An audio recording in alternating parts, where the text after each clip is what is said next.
thewellnesscouch.com, streaming wellness into your lives. This is Up for a Chat with Cyndi O'Meara, Carren Smith, and Kim Morrison.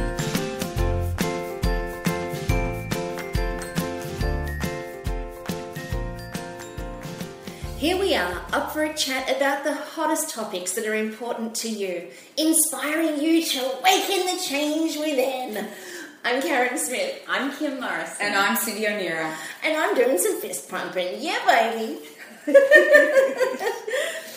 So today we're talking about something that Cyndi found, which I just think is profound.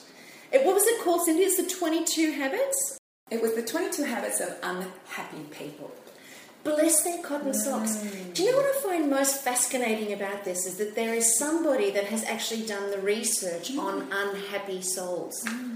Like there must be so many people out there dragging their bottom lips and their knuckles on the ground for somebody to actually think, well, let's figure out what are the top 22 habits. And I wonder if they started off thinking there would be 22, or did they maybe go, let's get the top 5, and then realise there was actually a top 10, and then there was a top 15, and then there was a top 20, and then there was a top 22. Yeah. Well, you know that the topic stress, sells more books on Amazon 6-1 than it does any other book. Is that right? So when you understand that, you realise that these topics, and I think really the point of this, maybe it's not so much that it's a negative thing, thinking about the unhappy people.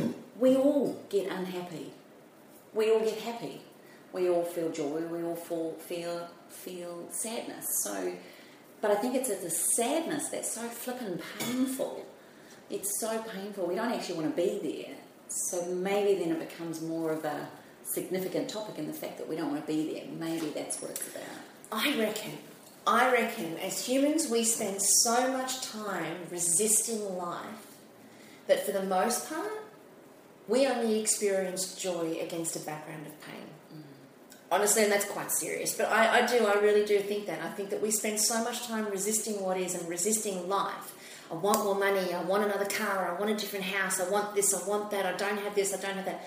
We spend so much time wanting something other than what we've got that when we do get joy, it's temporary, it's momentary, and it's only as a contrast against the rest of what pain is. I actually question or wonder, do we even know what joy is? Do we know what it is, or do we only know the contrast of pain and not pain? Is joy to us not pain?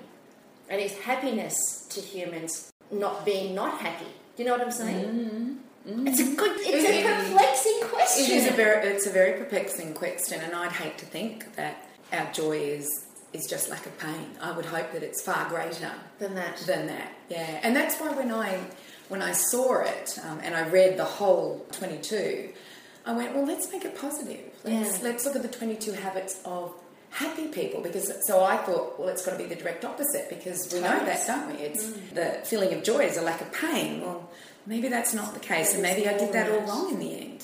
You know, well, you put this when you look at it that way. You put this on your Facebook page. I put it on my Facebook page, and then what I did was I went, well, perhaps this is the 22 habits of unhappy people. Therefore, if we reverse those habits around and we do the 22 habits of happy people. Yeah. So instead of looking at the negative, we do the positive. Yeah. Well, do you think we could go through the 22 and maybe investigate both sides and see what comes up? That'd be good. Yeah. And why don't we invite all of our listeners at the end of today's podcast to go to our Facebook page and create their own top 22 habits of happiness. I love that. Yeah. I love well, that. for some there might be 5, for some there might be 20. Let's say we'll just collate them. Yeah. Just give us your top and we'll collate them. We'll come up with the list. We'll come up with a top 22 list of happiness. A lot.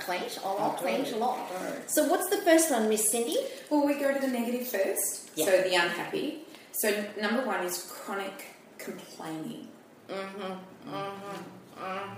Well, we know those types in our lives, don't we? And we mother-in-law just saying, I never said that. Well, you know, I love my mother-in-law. It's like when we always talk about this, what you focus on, you get. So if you're chronically complaining... Did I just complain then? No, you didn't. I think I did. No, I think you made a joke. I think it was just a joke. Okay. Yeah. Or was that just a complaint turned into a joke, therefore we make it okay? Oh, see, now we're in a rabbit hole. Now we're in a rabbit hole. But I do love my mother-in-law. I was actually joking. Yeah. But true, good point, that. Anywho, back to the point. Sarcasm's the lowest form of wit. Apparently. My friend's mother always says. And often a true word is spoken in jest, my mother said. Yeah. What you are. Motherisms. Hey, now that's another podcast. Yes, I have dadisms. Oh. I definitely have. My dad has so many good isms, so... That's another podcast. Yeah. We'll do dadisms, motherisms, grandma-isms. Yeah, but my dadisms are brilliant. Yeah, just brilliant. But anyway, so chronic complaining. So the opposite to chronic complaining is stop complaining. It's really easy. Just stop it. Just stop it. Just stop it. I think the important thing around a complaint, and we were talking about this off air before we went in here, is actually, maybe it's not so bad to complain, and I don't even think of any of these negatives are really that negative. It's probably more about the awareness of that negative thought or that negative complaint, or because sometimes it's good just to get it off your chest. I think sometimes having a little whinge or having a little complaint every now and again. I had a little whinge when I walked in here, and I read this first one, I went, Okay, let's all right, I'm a chronic complainer. I confess. My name is Cyndi O'Meara. My name is Cyndi O'Meara, and I'm a chronic complainer today. Or this morning. Or just before the podcasting. About 10 minutes ago. I now stop complaining.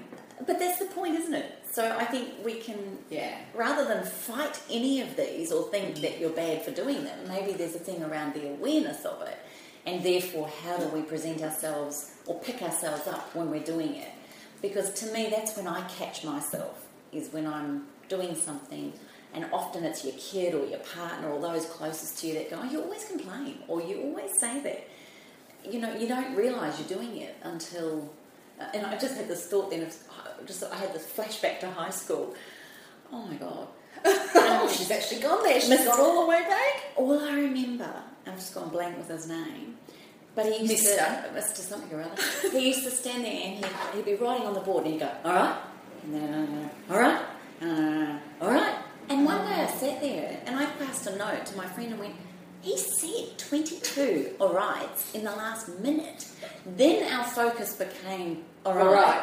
And then that note went around all the class and we all started counting and all timing, and he turned around and went, what's the problem? And we all stood there and he goes, well, there's nothing wrong. Let's get back to it, all right?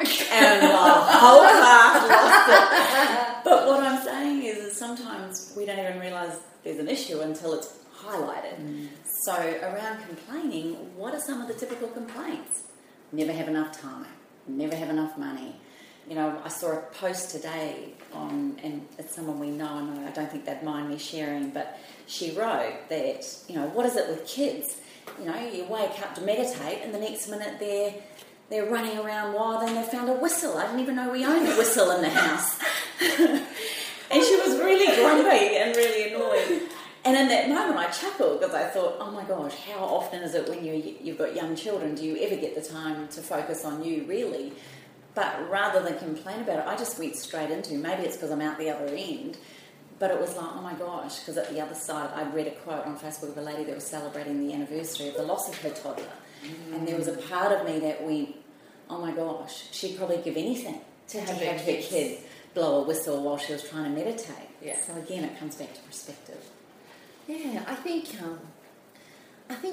there are some people, depending on how they grew up, depending on how their family environment was and what their parents were like and what their grandparents were like and the parents before them, because we only really know what we learn, really. And if we grow up in an environment where complaining is the natural mode of conversation and talking about other people and, you know, all of that sort of stuff, then we don't really learn anything other than that. You know, I think back to school, when you were talking about school, just reminded me of when I went back to school. When I was at school, there were groups of girls that unless you were going to talk about everybody else and complain about the school and complain about the teachers and complain about the tuck shop and complain about the food, you kind of didn't fit in. It was just one of those cliques that was just only about complaining. And I'll actually remember, and it was actually really hard to be friends with them. I was friends with them for a little while, and I found it really exhausting. I think because I'm too playful. Yeah. I mean, there are definitely things that I'll complain about, Matt, no mistake about it, but I think because I'm too playful, I found being in that energy really draining. And I think that's really the end result. You know, everybody knows people that when you're in their company, they bleed you dry. It's called the vampire effect. Yeah, because they just can't see life any other way. And it's not just occasionally, it's constantly. It's constantly. I think the occasional complaint, most of us recognise when we're doing it. But it's for those people who are chronic complainers, and that's the way that they live their life perpetually. Man, oh man, that's exhausting, hey? Do you think that those people... And you are not that, Cyndi. Let us just put that right out there right now. That's why I think when you're aware of it, it's not such an issue, and it's okay. I think it's okay to have a bleed. But you're right, actually, because some people, even in our circles, I notice that I always think now, before I go and see them, I wonder what they're going to be complaining about today. Or I take a vitamin B before I go. And I just realised that I say that. I wonder what the drama is or the complaint is today. Like, life for them is always a drama and a complaint. See, I find that incredibly irritating, though. I find it quite challenging. You know what I do? I love it because when I go there, I always think then, oh, I wonder how I can turn this into a happy situation. Wonder how I can turn their thoughts around to seeing the positives or another Does side. Does it ever work? Yeah. It does. Oh, good for you. But it's the only way you're good at survived. that. I agree. I think you're good at that. I see you turn things around. I see you turn things around too. I just avoid that. Do you? I don't go to those people's places. Oh, you don't go. I don't go. No, but it's hard when it's family or people that are close to you. Of course. It's hard to avoid it. So you That's true. You know, and that's where the challenge lies, is how you can actually do it with people that are in your circle. You can't choose them sometimes. So let's throw a challenge out. Let's do it. So we're going to do the 22 habits of happy and unhappy people. So we're just reversing it. So that's 22 days. So from this day onwards, and if it's in the evening that they're listening to this, let's say as of tomorrow, the first thing that we do for the day is we do not complain about one thing. We make a real concerted effort for that one day. What a great idea. To not complain about a thing. And I'll keep a tab of that on Facebook. So I'll put it on there every day and go, okay, how are we going with not complaining? So the day this podcast goes to air will be day one. Yeah. Complain. Or maybe we'll make the following day. I think the following day we'll make it. It'll go to air on Tuesday. Yeah. So we'll start on Wednesday and we'll say today is non-complaining day. And then, and we go through each of them. And I'm gonna or do we give everybody that week to listen to the podcast? Because some people don't listen to the podcast till the end. So do we start the following Monday? They can then just make notes. Okay. Because, there are people that listen to us straight away. It comes down and we get texts and they cannot believe it. I seem to remember getting a text from one girl saying, laughing her head off at Tim and Ness's one in your Dawnbreaker. Oh. That was within the hour of it being released. That was within the hour of being released. I went, oh my gosh, that's too funny. She's listening to us now. Yeah. Okay, So you want to do that? So we've talked about challenges. Let's create a challenge about it. And what about though? So you guys threw out that if you go to someone and they're complaining, that you can't get into their complaining. Yeah. If you have gone there and somebody's complaining about something, you have to try and think of. It's almost like you're going to have to print. Don't complain on your hands. Just to remind you, because our life gets in the way. Yeah. We think we're going to do something right, and we lose it. We go, it's like a default thing. Yeah. We default back into our life. And maybe you might even want to wear a band on your hand for these 22 days. And then if someone asks you, you can say, oh, hang on, sorry, I'm just practicing non-complaining to the complainer. Get a piece of yellow wool. Go to the local Spotlight or the local shop and get a piece of yellow wool and tie that piece of yellow wool or yellow string around your hand. For 22 Make it quite long so that you can strangle the person that's annoying. If necessary. Because yellow is the colour of surrender. So it's actually about being aware. Yellow is the colour of surrender. Yeah. Oh, that's and white. Like so So do that. So yellow Okay. Everyone's got a yellow band. And then we start the next And you day. could power in these challenges with an oil too. So you could actually choose an oil of the day. So for those of you into aromatherapy, then what I'd love you to post also is the oil that you've chosen that day to anchor in the non-complaining. Do we have oils that can do that? Can you think, you tell us one oil. Let's do an oil to each one of these. Oh, okay. Yeah. Okay. Right. Yeah. So chronic complaining, what are we using? Well, I would probably go for something like geranium, which is a very balancing oil. So it's a really good reminder, because when we're complaining, we're out of actually for all of these we're out of context really. But the first one that's coming to mind for me is geranium. So let's put that one down there. So geranium and yellow. Yes. Okay. For awareness. Okay. So the second habit of an unhappy person is that they think that buying stuff is going to make them happy. Mm-hmm. So retail therapy. Mm-hmm. It does, doesn't it? I don't agree with this one. No. Okay, my name's Carren and I'm a chronic buyer. But you've said that before on podcasts. Were you stressed? Matt, do not make me cross. Oh, absolutely. Do not fight with me because I will buy. Whereas I'm the opposite. Right. I'm the exact opposite. I need to go out. I don't want to buy. I don't want to go near a shop. I don't want to go near anything. If I'm, not doing well, I want to go to the beach. I want to have an experience. Yeah, right. So the opposite that I put down is create experiences. And I believe that is far healthier than the addiction of purchasing. Create a retail experience. Look, I don't know. No, because it's actually quite addictive, purchasing. Can we just scrub what Kim Morrison just said? Okay. Create a retail experience. Ha ha, Kim. To create, go ahead and create a romantic experience with yourself. Yeah. Or even for me the other day, normally I go to the supermarket on a Saturday and get all my supermarket done. But now I've got into the real habit of going to the markets. Going to the markets was a retail experience, but there was something different. So maybe if you are a retail shopper, maybe if you find it too hard to pull away from that, maybe try and make it back to something more holistic, more wholesome, more grounding. Well, I don't know if the retail therapy includes food, as far as the farmers' markets and things like flowers. Yeah, I think that's... they're talking about materialistic things. Look, I read it. Life is about experiences. However, so many people get caught up in the materialistic items that they forget what truly makes us happy. Sure, the latest gadget may make you feel good for the evening, but the high is temporary, and you will be back chasing the retail high shortly after. Get out and experience the world. If you can't afford to get away, become a tourist in your own city. Skydive, bungee jump, go to the beach alone, take a hike on an unknown trail, go up to a complete stranger and invite them out for coffee. Cute. They'd have to be cute though, wouldn't they? There's a bit of a I'm thinking, who does If that? someone did that to me, I would think, weirdo. Read a book. But how cool, what a challenge. What a challenge. What a trend. Or read a book.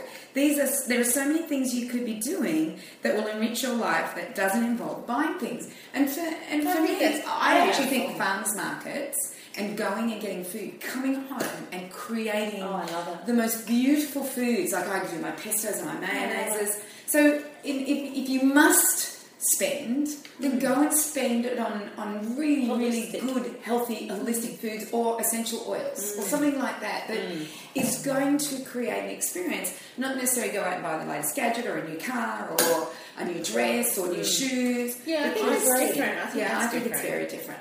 Because I think when you go out to the farmers markets, it's more about self-care. And it's more, that is an experience. It's a sensory overload of beautiful foods and flowers and garlics and, all of that sort of stuff. It's Yeah, but I still think that if you are someone who does stress and go shopping, going to a market would be a better place than going to the mall.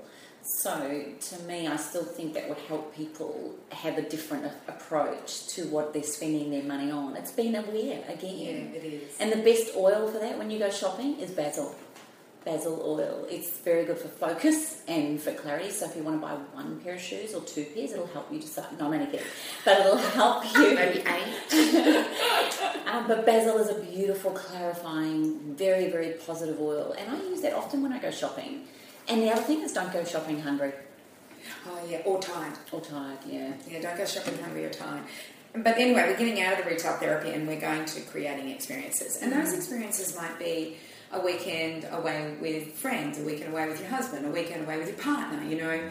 Like what you did on Melbourne Cup, instead of gambling, Carren, you know, you went and spent time with yourself. And I did. I went to a day spa. It was quite fabulous. Such a good idea. I think that's an experience. Yeah. That's not accumulation. Like I know the other day I've been home alone for the last couple of weeks, and I've had Brogan, my son, and Michael, I would call him my foster son. They were home with me for about 4 days, and we had such a good time. We made beautiful foods, and we just laughed and had a lot of good times. And they were moving down to the Gold Coast, so they packed up all their things while I was at work, and I came home to an empty house. So sad. I cried. I cried. I got into the house and had a tear and went, right, snap out of it, slapped myself. I said, why don't you declutter? Just declutter your wardrobe, clean out, maintain, do some maintenance, so some things needed doing in the house. And when the boys are around, it's really hard to do those things because you want to be with them. So I thought, this is what I'll do, stay moving, keep going. So that's what I did. Nice. And then yesterday I thought, well, I need a new dress. So I went out. I need dresses. All my dresses are just habit. And so I thought, well, I'll go out and go buy a dress. Well, I didn't find one. Really? No, I didn't find anything. And I was like, surely I can find one dress. Okay, so what was the experience around that then for someone like you? Because someone that is a retail shopper who uses it as a form of to try and make themselves happy, did you come home less happy, more happy, or you were okay? No, I was okay. I just thought, well, I didn't find one. I'll just deal with, recycling the ones that I did have. Because that's when I cleaned out my wardrobe, I went, gee, I only have a couple of dresses, and I love wearing dresses in the summer. Yeah. Because otherwise I've got shorts and T-shirts. It was so funny. I walked into work the other day, and Lizzie, who does our accountant stuff, so she sees me walk in, and I've got a pair of jeans on with a belt and a T-shirt. And she says, going for the lezo look today, Cyndi. Oh, my God! Did she? She did. Oh, she's funny. So all of a sudden, I looked at my wardrobe, and it's T-shirts and jeans and T-shirts and shorts and T-shirts and 3/4. And I went, right, and maybe it was her saying you need a bit of femininity that I went, I'm going to go buy myself a dress, go out and get a dress. Yeah. Maybe it was that. But no, I wasn't unhappy because I've got some dresses that I can use. So. Yeah, and for people that probably too, where this becomes stressful and makes people unhappy is when we can't afford to go shopping. They go and rack up bills on the credit card, and then there's that horrible buyer's remorse maybe afterwards. But so just back to the experience and what he was saying, for a lot of people to make themselves feel good, they'll go and buy things. Yeah. So what you're pointing people at is to create experiences. Yeah. That was what you were... Yeah, and experiences can be like asking a friend to go for coffee, or let's go down to the beach. Remember, Kim, I don't know what we were doing, and you just said, let's go to the beach and get some vitamin D. And so we went down there, and I think we laid in the wind and got sand in our ears, and it was a really nice day. Oh, that's right. That was the windswept experience. But look at us, we're laughing about it now. Like, I'm on my side going, I'll just let my back get the wind and I'll protect you, Kim. Oh, it was funny. I love it. It was hilarious. It was. So the next one is our binge drinking. Binge drinking. You've got bring drinking here.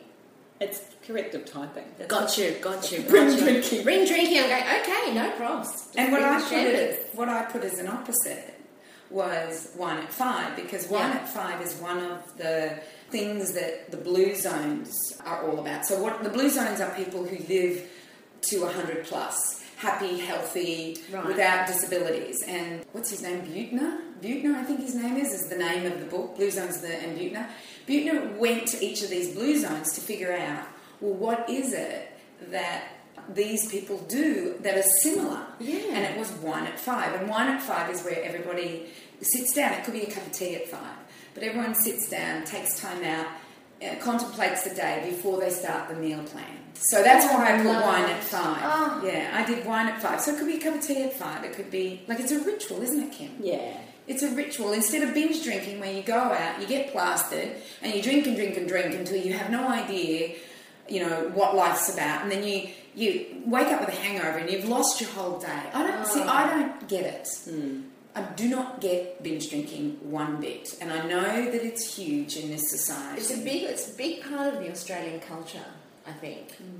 But I think that maybe with a bit of education and you know, more experience tends to... I think the older you get, the less likely you want to binge drink, purely because you just feel so crap.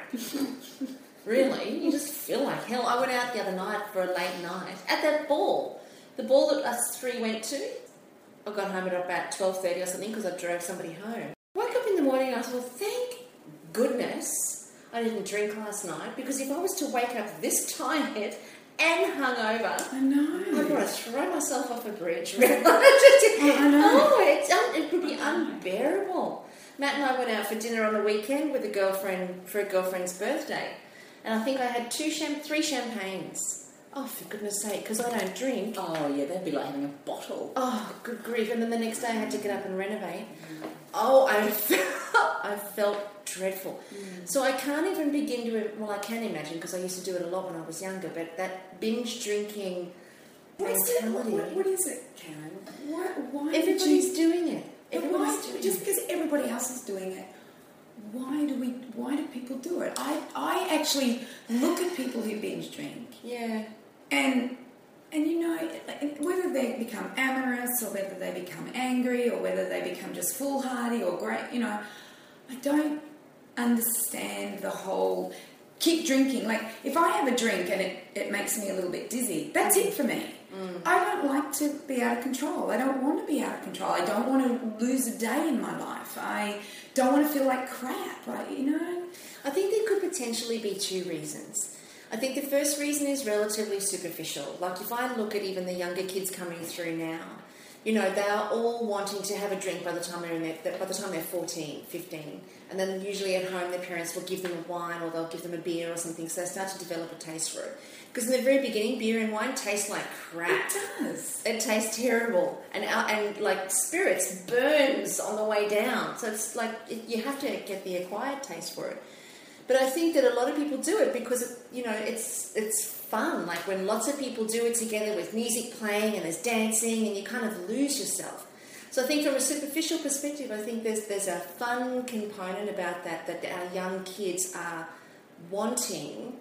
And because they can't do it until they reach a certain age, you always want what you can't have. So they reach a certain age and then bang, it's on. And then, you know, binge drinking just becomes a natural way of going out. That's how you go out on a Friday and Saturday. It's also cheaper. Well, yeah. But then on a deeper level, I also think that, you know, this is very deep, but I also think that we as people, I think that we live these lives that are so unsatisfactory that our most wonderful escape is to completely lose ourselves and welcome drugs and alcohol. Because I think, you know, life is pretty stressful. And I look at everybody that I know that's my age and even younger, if they'll, on a Friday night, they want to go down to the bar or down to the pub, they say, oh, I just need a beer, I need a beer. And I think, why do you need a beer? And I ask the question, why do you need a beer? Because it's been such a hard week, I just need to have a few beers and relax. And that's their way of relaxing. So they can't actually go down and sit with friends without the beer. It's the beer that makes them relax, because it's the beer that takes them out of themselves. Which means no one's really happy with who they are in the moment. And therein lies the conundrum of humanity, I would suggest. It's very deep, but I do actually think that there's a part of truth in that, if not a whole truth. And it's not just our young. You see, it's everybody. It's everybody. It's every age group. They just keep drinking and drinking and drinking throughout the night, and to the point where they can't talk, they slur. I've got friends that are in their 80s. And they do it. And they are drunk. Saturday night, their kids come over, and they've got little kids. The grandies. You know, the older ones, the grandparents, and their kids come over on a Friday night and they bring their young kids with them. and they sit and get smashed. It's their culture and tradition. And they've been doing that since... And it's habitual. Forever. It's habitual. So the opposite is that wine at 5. But if you don't want a wine at 5, it's a cup of tea. And when you do go out, give it a go. See if you can get high on life, not high on alcohol. I always remember as a teenager going through university, all my friends would drink.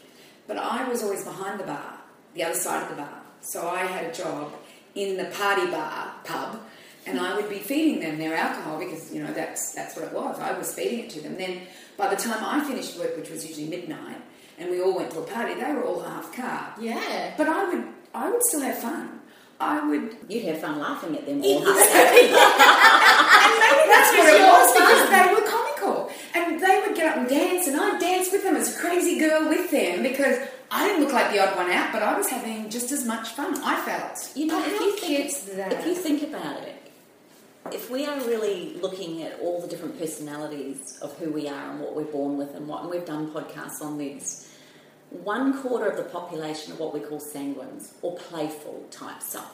So I'd say wine at 5 is ring a playful girlfriend or ring someone that is quite sanguine in their personality, because there is 25% of the population has that, and they don't need to drink. And if you give them one drink, oh my gosh, they're just even more playful. Yeah. So if you think about it, I call that silly as a wheel. If you think about it, 3/4 of the population are not that type. Which maybe then when we have alcohol, it brings out that sense of playfulness and that sense of light and easy, and maybe that's what they're craving with the beer. And so if that's the case, then maybe all you need to do at 5 o'clock is find a sanguine in your life, because they'll make things funny without alcohol. So find a playful. I think that's a nice idea. I remember there was a person that I spoke to many, many moons ago, and they were trying to get themselves off taking drugs when they went out. They would do the ecstasy and the cocaine when they went out. And we were having a conversation about it, and I said, so why do you do it? And this particular person said, because I hate who I am when I'm not on them. I don't like who I am. And when he wasn't on them, he was very quiet, very, very introverted, didn't say much, really didn't, speak his truth, really never actually said what was on his mind, and, was probably quite frustrated a lot of the time. But when on Friday night and a Saturday night, when he had his, little cocktail, he was out there. And actually, you could probably put in binge drinking and drug taking. I think so too. Yeah, I definitely think so. Binge drinking and drug taking. Because either way, it's addictive. Yeah. Really, isn't it? Whereas it should be wine at 5 and high on life. Oh, yeah. I love it. Yeah. High on life. You want to get high on life? Listen to the podcast. Yeah, high on life. Yeah, and maybe that's the anchor there, is at 5 o'clock there's something that makes you laugh, or something that gives you laughing is one of the best, most highest ways of... Great idea. Aww. And you know what, there's some great radio programs as well as podcasts, and there's comedy shows. Oh my gosh, there's so many good comedy shows. Oh my God.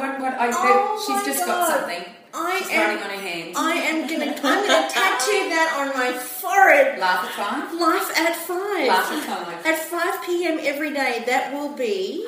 Oh my gosh, what a great thing that we could create energetically. Shut the front door. All right, so number 1, we've got... The first day was stop complaining. The second day was create experiences. Third day, you must laugh at 5. Yeah. Everybody, we've all got to laugh at 5.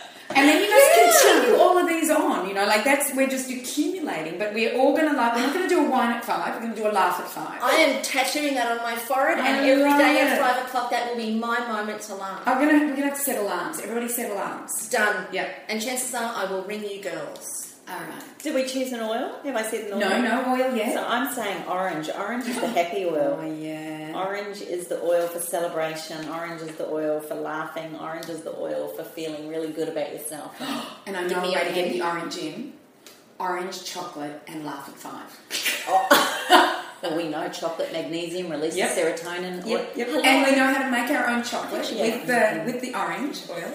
I love it. I've been stealing Kim's pen, and here's my pen right here. Dog, it's a pink dog. Her pen. Yeah, my pen's a pink dog, and you pull his little bum off, and there's the pen. See? I got it from the Peter Alexander pajama place. Of course. Okay, Okay, so what's next? Okay. Worrying about the future. Read it to us, what it says versus about worrying. staying in the present. Okay, so worrying about the future. No matter what you do, you only have so much impact on what the future has in store for you. Could you get laid off? Maybe. Could you catch a life-threatening disease? Yep. The thing is, you have very little control over whether or not these things happen. So why spend your time worrying about it? As long as you have a reasonable game plan and are living responsibly, you should be focused on what is going on in your life right now. Yeah.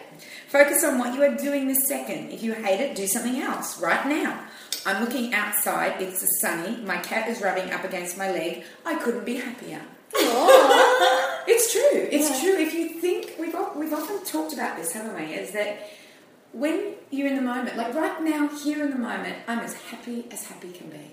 Couldn't be happier. And with my two best girlfriends, we're chatting about the most amazing things, 22 things that make us happy, habits that make us happy. And as long as you're not thinking about what's going on in the outside world, which there is a lot of crap happening out there. Like somebody posted on my wall today, something horrible. And not about me, but something horrible happening on another side of the world, which... And like, yes, at that moment I'm sad, but let's get out of that moment and let's go to where we are right now. There's always another moment. Yeah. There's I don't know if you've seen The Matrix. Yeah, I love that film. Yeah, it's my favourite. I've only seen it 43 times. Oh, jeez. There's nothing wrong with me, not really. No, not at all.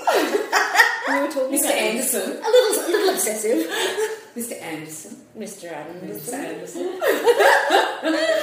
And there's a part in The Matrix where he's...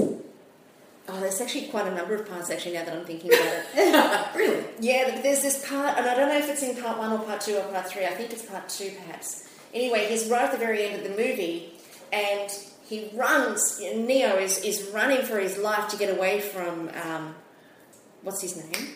The Sentinel. Yeah. And Neo starts to see that everything turns into hieroglyphics, into the green writing. And then he starts to see, hang on a second, I've been so worrying and I've been running for my life and I've been so scared because everybody else told me to be so scared and everybody else told me to run for my life.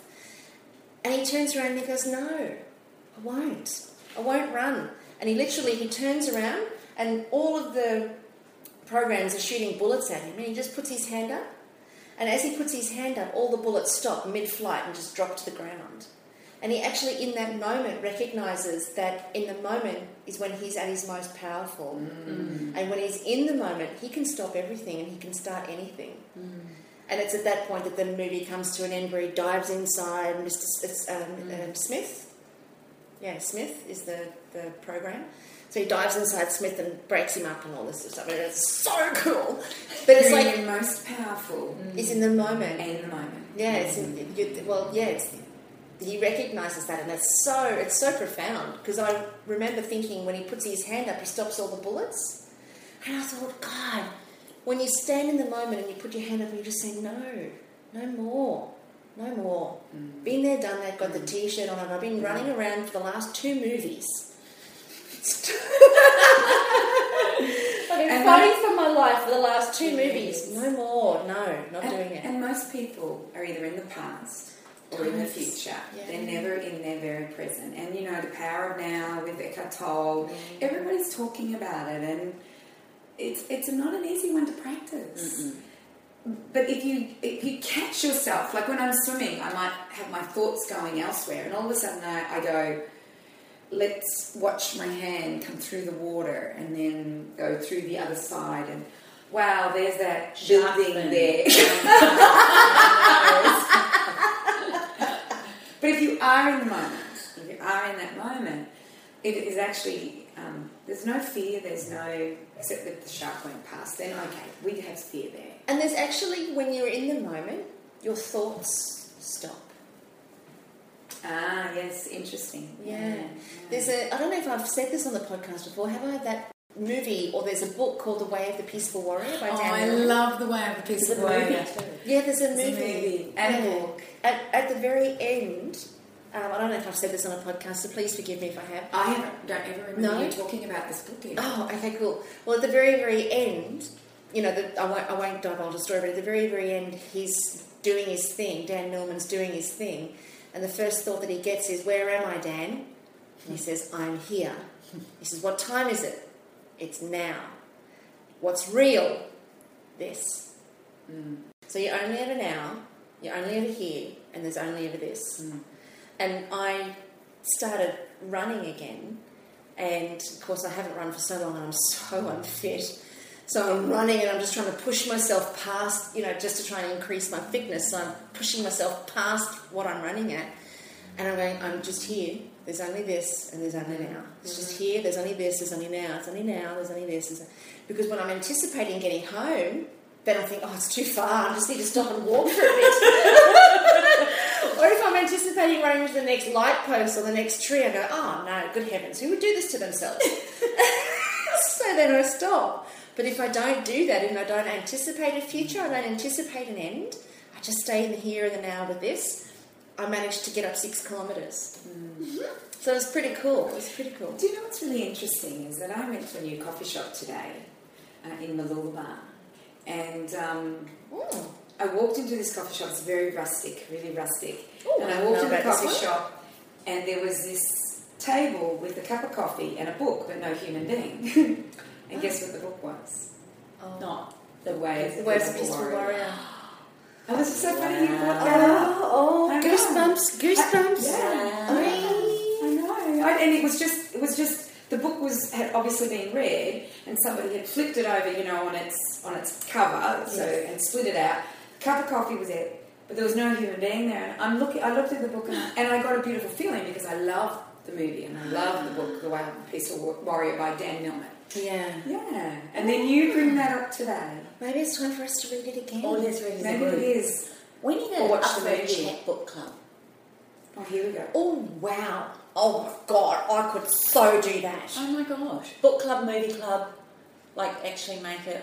What can we do? All right, let's talk about this in another podcast. All right, we'll have to stay tuned. We'll have to stay tuned for that because we will talk about that in another one. Shut the front door. Book, movie, audio.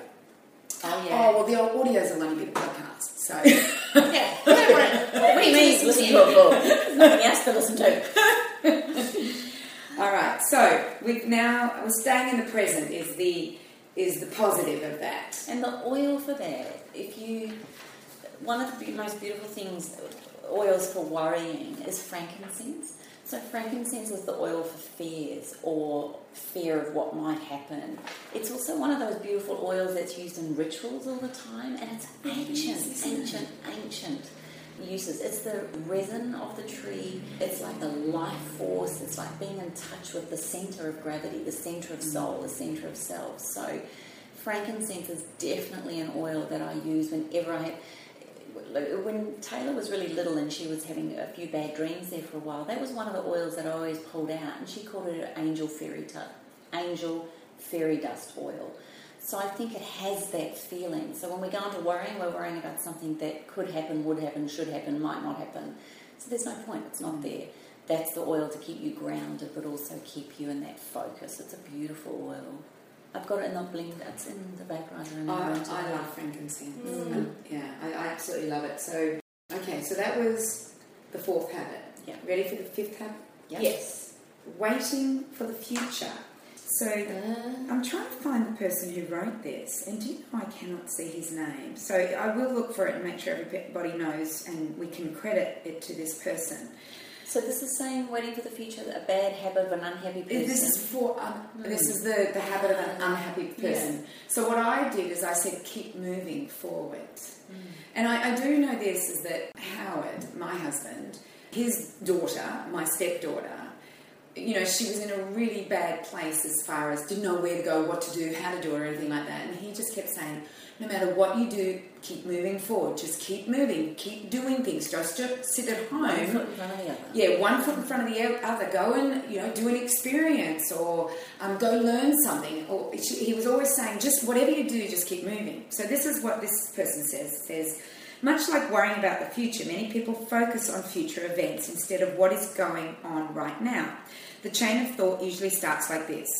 When you're in high school, you think you will be happy when you graduate. Once you've graduated, you think you'll be happy once you land your first job. Once you have your dream job, you think you'll be happy when you get married. And then when you're happy, it'll be when, you think you'll be happy when you have kids. Once you've got kids, you think you'll be happy when you move out of the house or when they move out of the house. Next, it will be when they have kids. Before you know it, you will have spent your entire life waiting for events to bring you happiness, just to realise life and happiness have passed you by. And your life becomes a photo album. Yeah. But it is true. Everyone keeps saying, I'll be happy when. Totally. I'll be happy when. So mine was just keep moving forward, be happy now, just... I think that's really profound, Cyndi, to keep moving forward, because one thing always leads to another, doesn't it? Yeah. I mean, it doesn't matter what you do or what you choose to do, it always leads to something else. And there's never a mistake or there's never a wrong turn. It's just that if you stop, well, you're not really stopping, are you? I mean, there's only ever forward or backwards, because if you're stopping, you're going backwards. So I think that's really good. I think that's really the analogy, cool. Cliff Young always used to say that to me when I was running, doing my ultras. And life is an ultra marathon. There is some really tough times and blisters and chafing and hitting walls, but there's also the euphoricity of always think of you whenever I say those words. Ism. But that's a Carrenism. Yeah. When I was having moments off the track, wanting to quit, it hurt, nothing mattered, and I was in that. I was really present, by the way, but I was very present to the pain and the agony of it and just wanting to quit. I'll never forget him coming into the pit stop tent and saying, you know what, life's passing you by anyway. The race is still going on with or without you in it. So you might as well just get up and put one foot in front of the other, and at least then you're moving forward. I'm not saying run. He said, I'm not even saying sprint. Just get out there and put one foot in front of the other. And I've never forgotten that. And whenever I'm feeling challenged or worried or fearful or stuck, one of my outlets is going for a walk or going for a run or just getting outside, or like you did the other day, decluttering. Just take action. Sometimes a 20-minute nana nap can work too for people, or going and having an actual rest, because we know when the mind has the ability to rest from the stresses of everything, you actually recharge in another way. Go and light a vaporizer. Prepare a beautiful meal. I think that's the challenge on all of these unhappy things, and probably we all do this quite naturally. I'm not saying that we're flipping brilliant at it, but I'm just saying whenever I feel those feelings, I want to go and do something. I do want to keep moving forward, and I think that is a really beautiful thing. Whenever I see even any of you guys, if you're in a state or you're in a bad place, you're not someone that I'd go, I don't want to go around there, she'll be really quiet, she won't want to talk, it's not like that. It's like, well, what can we go and do? Yeah. What can we do? And it's usually pretty animated, our conversations, and they don't end up negative, they end up very positive, and just looking at a new spin on it. It's about, keeping moving and doing things, because I'm just thinking back, as you were thinking back, I was actually thinking back too. So I remember at 18 living in Bendigo, starting a science degree, and the first, I think, till June, and then I went, I don't want to do this, I want to stay in Bendigo, so I went to the snow. And then the snow got me interested, so I went and did a season at the snow. So then the snow got me interested in nutrition and health because of my boss, and because I met these two people who owned a health food store. And those two people employed me in Melbourne in a health food store. So I went to Melbourne and did a health food store, and one of the boys' wife had a rose flower business where she would go to all the restaurants in the Dandenongs and sell roses. Yeah. And she didn't want to do it anymore, so I bought the business off her, made enough money to go, well, what can I do? I want to go to America. So I go to America. And I think what I did in America was anthropology that led me to nutrition, and I went back, and I keep thinking, if you don't move, if I didn't get off my butt, didn't like that science degree, and I went and didn't go to the snow and the cascade of events that happened, and I never was looking, I'll be happy when I finish my degree. I was just doing my degree. Yeah. Which begs the question, when you do sit on your butt, or do sit there wallowing in self-pity, or you do feel like life's against you, it's not fair, and you withdraw, what are you missing out on? Yeah. what's the life that's unlived? You know, it's quite freaky, the opportunities that will pass us by when we sit in that space. And I think the one that we're doing right now, which is, you know, waiting for the future, you think you're going to be happy when you get to the future, is also part of, you know, staying in the present, as we said in 4. So we've got staying in the present, not, you know, thinking that, you know, when I get married, when I have children, when I have grandchildren, when I leave my wife or husband, when I do this, and I'm going to be happy. But it is about, you know, keeping moving forward and doing, you know, those things. Absolutely. So that was day 5. And neroli is the oil I've chosen for that. I knew you were going to say that. Did you? I did. I don't know why neroli came to me. Actually, as you were talking about frankincense, I was thinking about neroli, and I went, well, neroli will be the next one. How funny. I did, because they're very similar, you know. Both those two are very high vibrational oils, and they're very, very potent. Neroli is also the oil for de-stressing, and often when we're worrying about the future, or when we're waiting for the future and we're not participating, there's a sense of non-transforming. So neroli is one of the most sensual transforming oils you will come across. I think it's a beautiful oil for that. And it's a gorgeous oil to wear as a perfume. So if nothing else, if you're waiting for the future, get up, go and put a drop of neroli on your perfume points and watch what happens.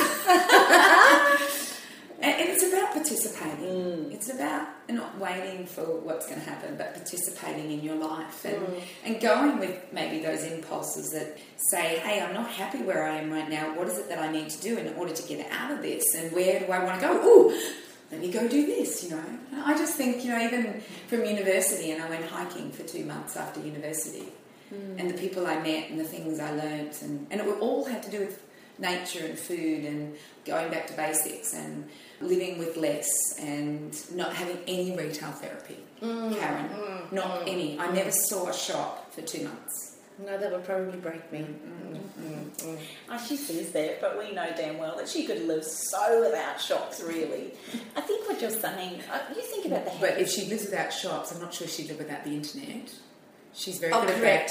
at that. You know, I've seen her at the back of a seminar room buying rings. Or on No Spend February buying footless shoes. Correct. It was on credit card that I paid off on the following month. You know what I'm realising? The more we're talking about this, the more I think of happy people are people that are participators. Happy people do participate, whether it's learning or training or going to things or creating functions, whatever it is they are. You're experiencing. They're very, very experience based. Well, I've actually added that to 23. We're going to make that 23 participate in life. Well, they will have participated by the time they get there. All right, so that was you know, waiting for the future. So our positive of that was keep moving forward. Or participate. Yeah, you know, keep moving forward on what you're doing, you know, and learn. Now, I love this one, number 6, having a lack of hobbies. So this is what this person says. He or she, I feel like it's a male, but I don't know. Before I even get started, your job, house cleaning and watching TV are not hobbies. Your job, house cleaning and watching TV are not hobbies. But you know what I had to tell you? What about watching The Matrix? Okay, he didn't say movies. He did not say movies. But you know what? As I read that, I went, but my job is my hobby.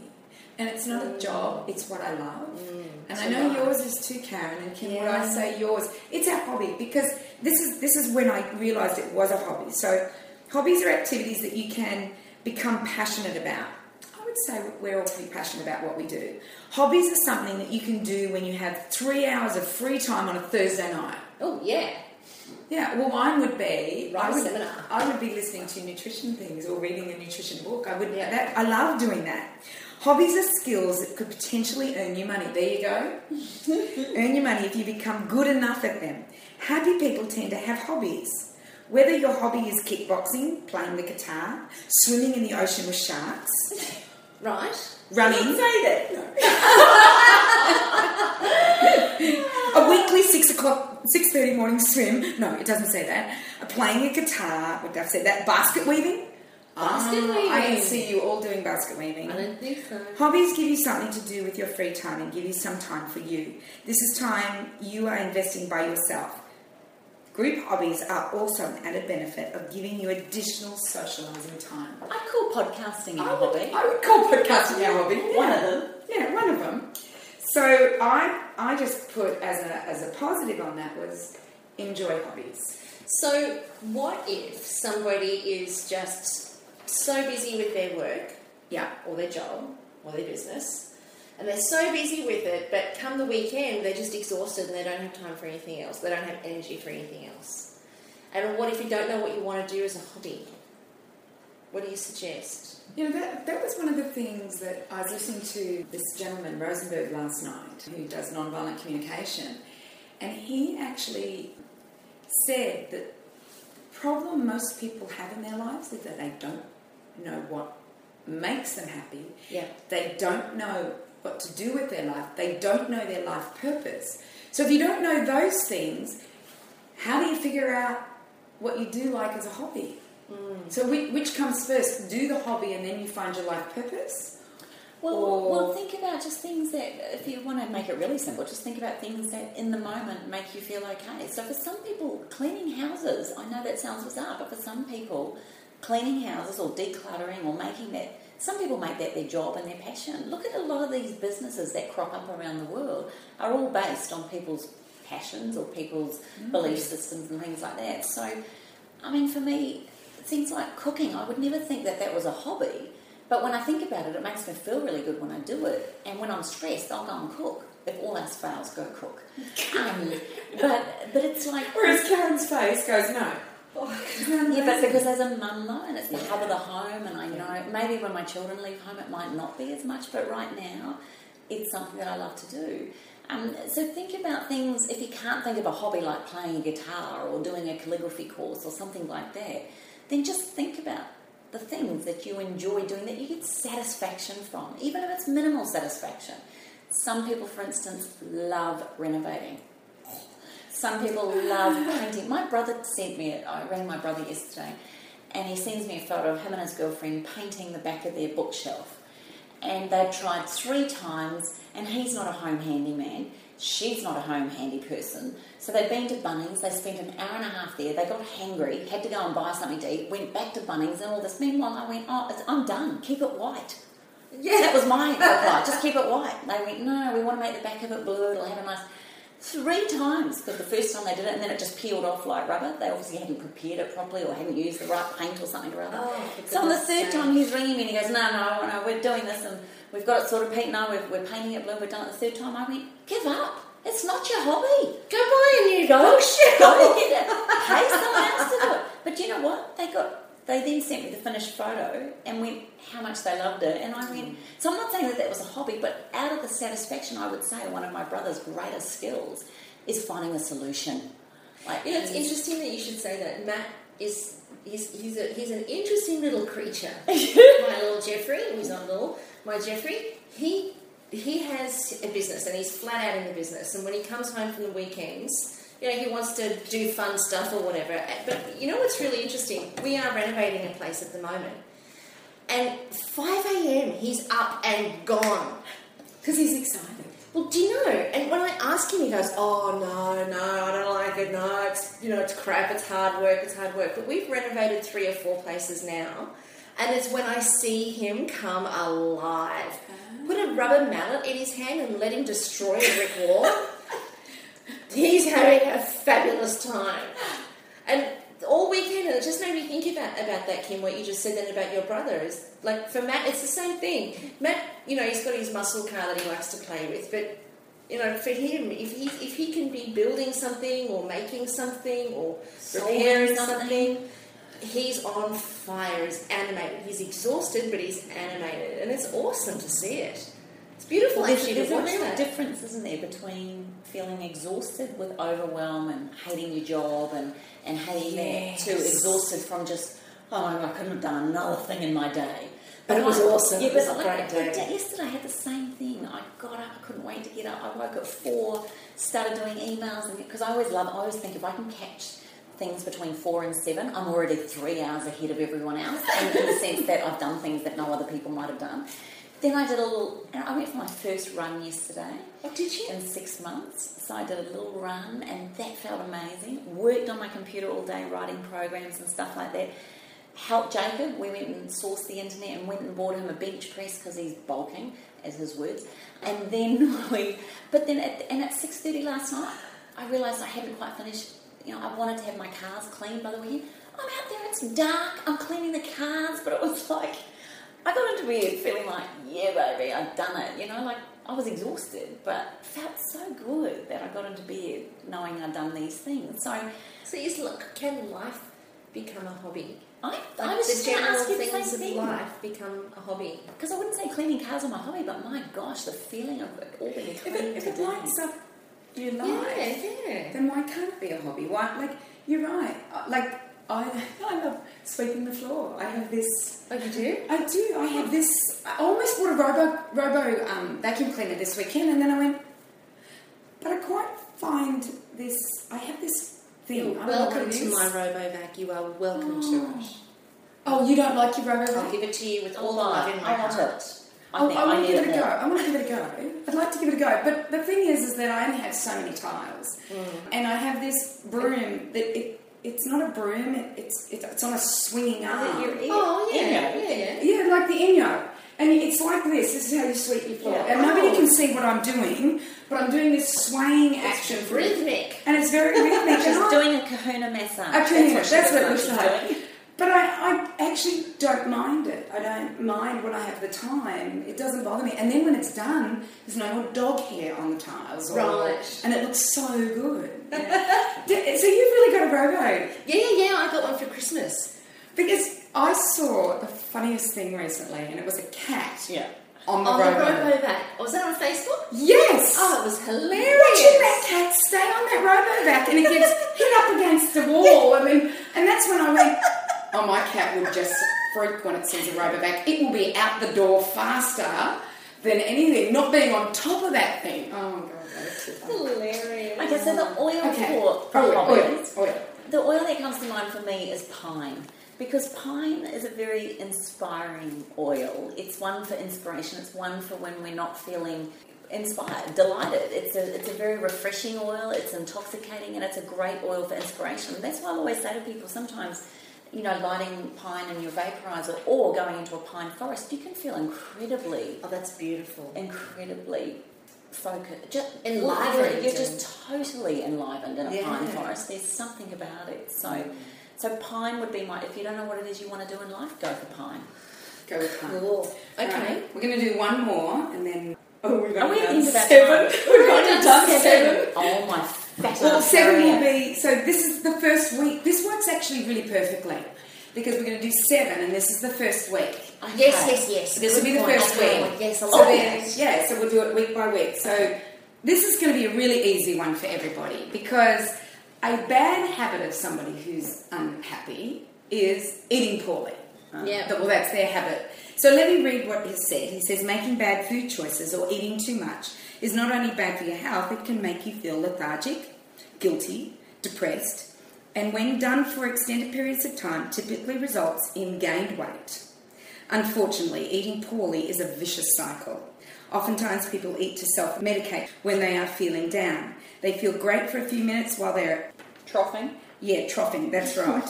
Delicious treats, but then feel guilty afterwards, followed by lack of energy and reduced productivity. Eating healthy not only makes you have more energy, it also makes you look better, which makes you feel better about yourself. See, this is not me talking. This is not me talking. Not that we've said this for the last 100 hours. It could easily have been. It could have easily been me, but it's not me talking. Anyway, contrary to what the millions of fitness magazines out there will tell you, 90% of how you look is determined by what and how much food you put in your body. Thank you.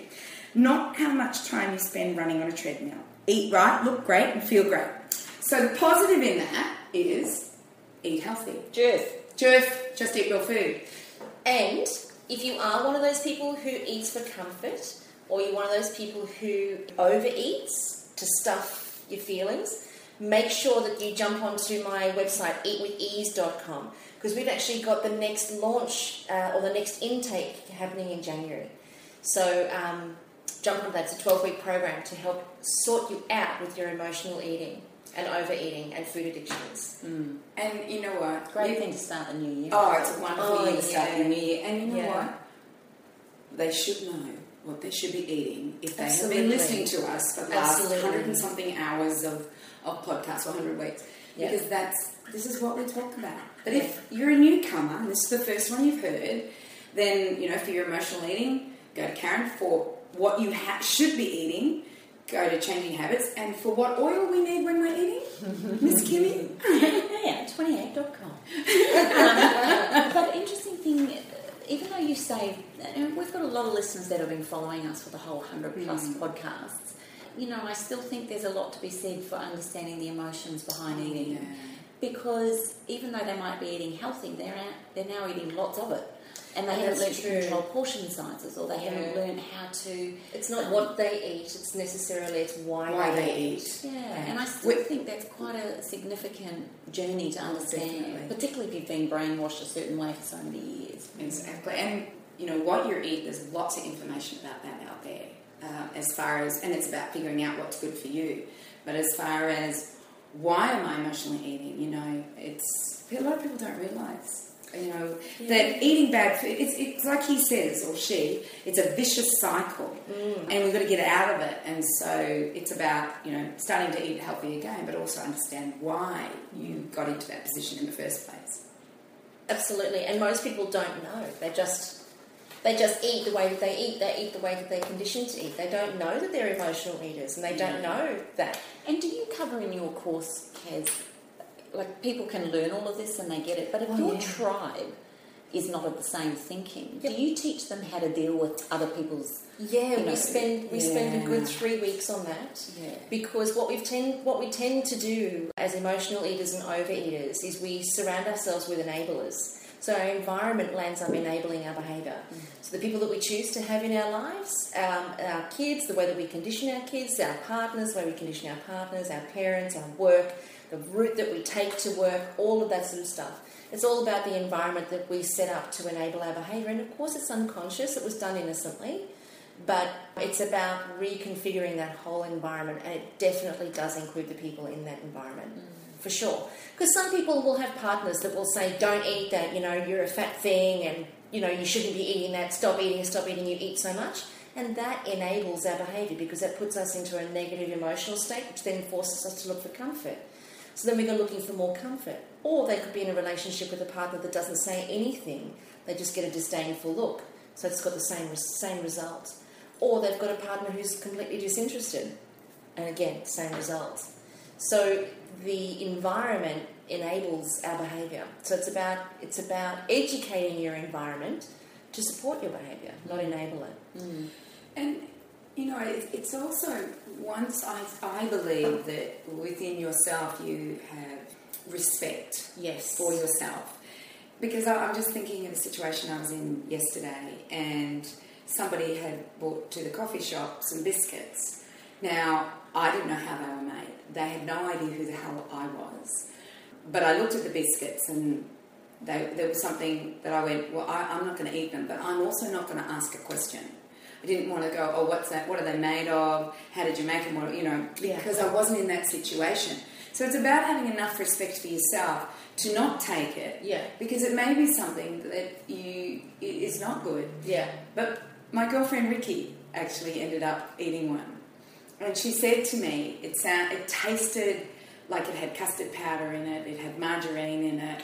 She said, this is what it tasted like, but I couldn't spit it out. So, you know, like it is about that self-respect. And I no matter what, like whether he wanted me to have it or not, I would not have taken it. I would have said, look, it's okay, no, I'm fine. Yeah. And left it at that, not what's in it, oh, I don't eat that stuff. Yeah, sometimes it's not from judgment. It's no judgment. Self-respect. It's your self-respect that you choose not to eat it, and nobody can convince you otherwise. Like going out for dinner and somebody says, why are you not eating that? Are you pregnant? No. Yeah. Or why are you not eating that? And, you know, well, you're on a special diet. Yeah. You know, so I think that... It's challenging. Yeah, It's definitely challenging, and it takes time. You know, it takes time to develop that self-respect, but then it also takes time because you've got to develop the self-respect first before you can have the conversations with the enabling environment. But it definitely takes time, and it's you know, it's a reconditioning process, because as much as you don't want to be judging other people for their food and what their choices are, you know, you can also, when you go through this sort of transition, be on the receiving end of other people's judgments, because they are used to you being a certain way. They're used to you eating a certain way, and all we ever want is to maintain the status quo. Yeah. We don't want anything to change. We don't want it to be different. So, you know, you can be on the receiving end of a lot of judgments. And in Eat With Ease, obviously, we talk to you about how to handle that. But you know, it's a slow process. It takes time, and it takes a willingness to re-educate, but a willingness to not budge. Yeah. And also patience with yourself learning the information, because for some of us it's nice to actually be able to turn around with a fact or a scientific research paper or something we've read or something that really becomes our own way of speaking, and that can take a bit of time to learn and feel that confidence. Oh, for sure. Now, Carren, you said it takes time. Yes. And Kim, you said it takes patience. Yes, it's taking a lot of time and a lot of patience to train all my friends to eat like me. 30 years, I'm saying. I'm converted. No, I mean, you know, eat real food. Yeah. And I'm serious, you know, like 30 years ago, or 25 years ago when I moved to this town, nobody ate the way I ate, and they thought I was a really weird one. But now, all my friends eat the same. It's so true. Time and patience, 25 years, but I've done it. And our husbands are coming on the Yeah.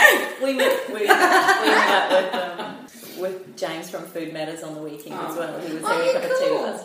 And he turned around and he was going to come for dinner and asked what he eats, what he doesn't eat. He goes, actually, I'm a qualitarian. Yeah, I loved it. He goes, sometimes I'm raw, sometimes I'm vegan, sometimes I'm paleo. But he goes, no matter what, the whole way through, I'm a qualitarian. And we both went, oh, we like that. I did like that, because I asked him around for dinner and I said, well, what do you eat? Because I don't know whether he's a vegan, vegetarian, paleo, whatever. And it was a really good answer. I'm qualitarian. You know, I'll eat anything, but it has to be quality. But also too, he said he goes in phases. Sometimes he really does like being raw vegan, and sometimes he really is on the paleo kick. And I thought, oh, I like this man. Yeah, because it's flexibility, isn't it? I mean, it's not being one way. It's being open and also free. respecting everybody's choices and beliefs and what they want to do with that. Absolutely. Okay. So the oil, by the way. Oh yes, did you think oil for eating? Well, no, that's what we're doing. This is what we're doing now. Oh so I'm like going, the oil I've got eating. pine, where are we at? Well, what do you think would be the oil for eating? Oh, it has to be a food. Lemongrass? Well, no. Oh, I love lemongrass. Yeah, okay, wait. Lemongrass. But think about, I mean, if it's a negative aspect of eating, what's something that helps us when we feel bad about when we've eaten? Peppermint? Yeah. Yeah! So peppermint is the oil. It also stops hunger pains. It's a great oil when we feel upset with ourselves. It's a cleansing oil. It's very refreshing. It's beautiful to use with food. Excellent in the chocolate. But it is a beautiful oil for clear thinking. And often when we're emotionally eating, we're not thinking clearly. True that. Or we think we're thinking clearly. Okay. But we're not. So can I do a summary, and then we'll close summary. and we'll go to start again next week. Okay. How exciting. So the first day is to stop complaining. No complaints on the first day. Second one is to create experiences as opposed to retail therapy. Third is to laugh at 5. Laugh at 5. Laugh at 5. Fourth is to stay in the present. Fifth is keep moving forward. And don't think you're going to be happy tomorrow because you're having a child or whatever. Don't wait to be happy. Yeah, don't wait to be happy. That's a better one. Don't wait to be happy. Yeah, be happy now. Enjoy hobbies. Find hobbies. Enjoy hobbies. Whatever it is that you love, enjoy what you're doing. And the last one is healthy eating. And the oils that you will need is geranium, basil, orange, frankincense, neroli, pine, and peppermint. Beautiful. Perfect. Well, we hope that you guys have absolutely loved today's podcast. This has been really, really fun, and I feel quite relaxed and in the zone. So we hope that you guys have enjoyed it as much as we have. So go to our Facebook page and post all of your comments, and also tell us your top 5 to 10, however many you've got. Tell us all of your top secrets to staying happy. We're going to compile a list of what the top 22 are that you guys submit to us. So go to the Facebook page, which is allthews.facebook.com/up for a chat. Now, before I go any further, I just want to remind everybody that we've got Awaken the Change Within coming up. We've still got a handful of tickets left, and that particular event is going to be held in Mooloolaba. That's where the three of us get down and get deep and get dirty for 3 days of intense transformation, looking at your mind, your body, and your soul. You don't want to miss it. It's a perfect time to rejuvenate after a big year that everybody has had. So go to the website at allthews.awakenthechangewithin.com and grab your seats and your tickets there today. You can also post your comments at allthews.thewellnesscouch.com/up for a chat. And we're going to see you here next week, where you get to be part of the ripple effect that's changing the world. We'll see you on the ride. Bye for now. Hi, it's Damien Christoph here. If you're loving the Wellness Couch podcast, then you'll absolutely love our special once-only free 4-part webinar series starting Thursday, October 30. Join me and my Wellness Guys co-host, plus Marcus Pearce from 100 Not Out and Inside the Champion's Mind, as we dive deep into the hot topics of wellness over 4 consecutive weeks. Brett Hill will kick us off by showing you how to be fab and fit in 5. I'll be presenting What the F and discussing the big bad F words when it comes to food. Lawrence Tam will leave you inspired with a magnificent mindset. And MP will reveal his 10-step formula to mastering your life. These webinars are absolutely free and they go for an hour each, and they take place every Thursday night from October 30 until November 20. To get access, you must sign up. So simply go to www.thewellnesscouch.com or check out The Wellness Couch on Facebook. Whilst the Wellness Couch presenter endeavour to provide accurate and helpful information to their listeners, these podcasts cannot take into account individual circumstances and are not intended to be a substitute for health and medical advice from a qualified health professional. You should always seek the advice of a qualified health professional before acting on any of the information provided by any of the Wellness Couch podcasts.